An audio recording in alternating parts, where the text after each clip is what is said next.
এই, ওই দেখ আব্বা কি করতেছে। আব্বা তো মনে হচ্ছে আর বাঁচবেন না।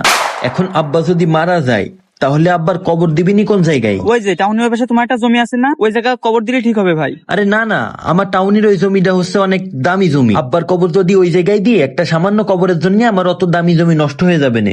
কবর দিতে হবে না তোর আরিফপুরি ওই যে একটা নদীর পাশে জমি আছে না, ওই জায়গায় কবর দিলি ভালো হবে না। না ভাইয়া, আপনি বড় ছেলে, আপনার জায়গায় দেন। ওই জায়গায় আমি কবর দিয়ে আমার জমি ভ্যালু নষ্ট করতে পারবো না। আসলে আমাদের আব্বা একটা সহজ সরল লোক, তো এজন্য একটা বোকামি কাজ করে ফেললো।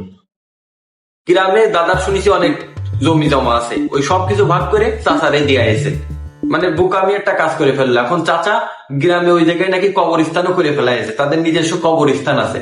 আর আব্বা এই শহরের জমি নেছে, এইখানে তো কবর দেওয়ারও জায়গা নেই। গ্রামে জমি না নিয়ে আব্বা একটা বোকামি কাজ করে ফেললো। এরকম একটা বোকার মতো কাজ কি কেউ করে? গ্রামের সব জমি জমা ভাগ করে চাচারে দিয়ে দিয়ে আসে। আর এখন সে যদি মরে যায় তাহলে আমরা তার কবর দেবো কোথায়?